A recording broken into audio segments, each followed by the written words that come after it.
After days driving through the flatness of the Pampas and simply the hottest weeks of all times, we arrived at the city of Tandil and I got sick. We had to move to an Airbnb so I could recover, and later on that week we explored the small city of Tigre. And from now on the adventure begins for real. We're driving towards southern Argentina, a place best known for its intense winds, extreme weather and of course, mountains. Tandil, here we go!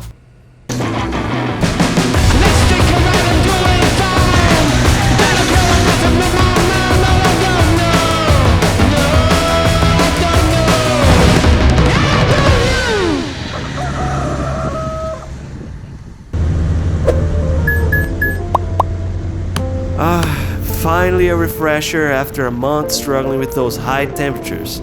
We left Buenos Aires early in the morning to drive towards Tandil, a 4-hour drive to the city which is a popular weekend escape for porteños looking for fresh air of the mountains.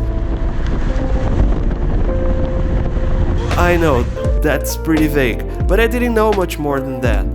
Then I found this Instagram page, La Piña Mountain Bike Park. Yeah, jumps, flowy lines, guided rides, yeah, it would definitely be a good plan for Tandil. Ride the bike park first, get to know some locals and gather more information about the other public trails with these guys. Well, let's shoot him a message. At this point I was craving to put the bike out for some action. Since we left São Paulo and apart for those dirt jumps in Foz do Iguaçu, the trail bike has been locked inside the van. Now it's a matter of only 400 kilometers with lots and lots and lots of tedious flat roads. Well, I guess all we can do now is hold our anxiety to ride and focus on the drive, right?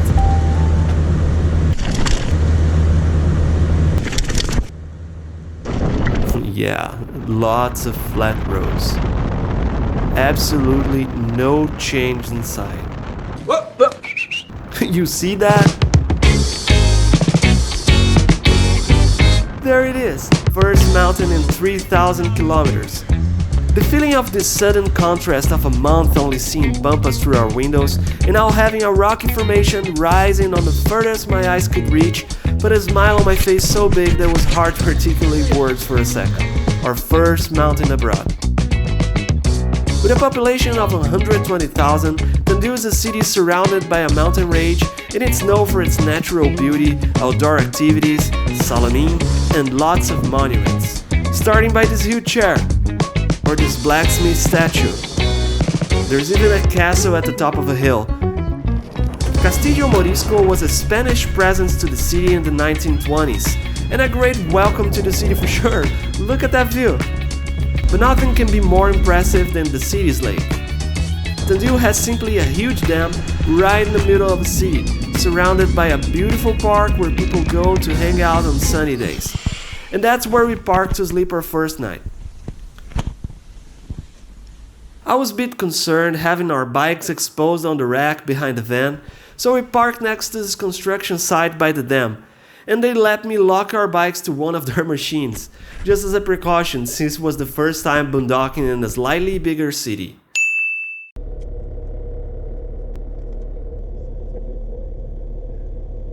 The day after, we found a camping ground next to the lake, with all the essentials: electricity, running water, a good shade to park, and kayak rentals.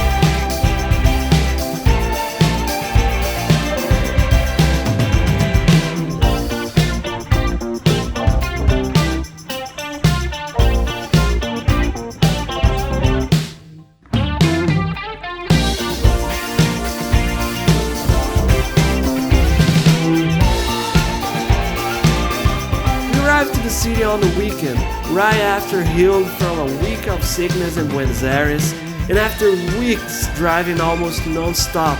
It all got us really exhausted. so it's good to have time to set things up and relax a bit.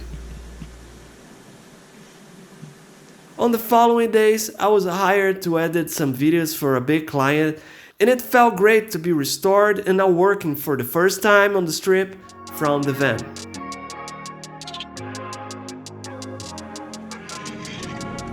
Yeah, but it was summertime and the sun was up until late at night, which gave me the opportunity to go riding a little bit after work on some days. I found the city has this nice dirt jump trail, which I was having a bad time trying to fit the big wheels on it.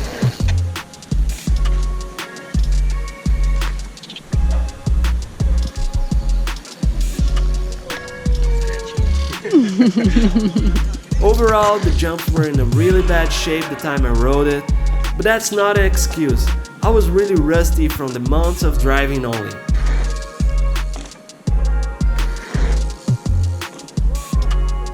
We also took some time to practice some easier lines with Kiana around the castle. She learned how to ride bikes from scratch a few months before the trip. She's making a huge progress and super quickly. Go, Kiki! Mandou bem.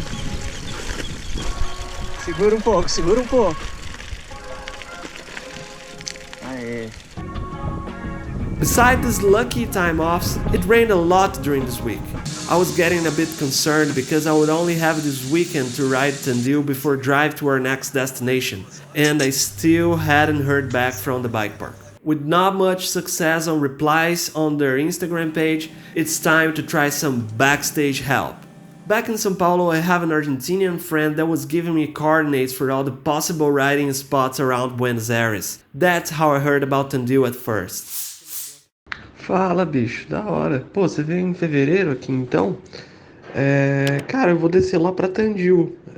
Você tem o contato do Pinha, do Bike Park de lá, por acaso? Tô tentando falar com ele no Instagram, ele não responde. There it is, the guy that knows a guy. On the next episode, the weekend comes. Hay senderos, hay varios senderos, pero está muy roto y yo no le recomiendo ir ahí. Let's explore the mountains of Tandil and all it can offer for a biker craving for any sort of elevation to ride.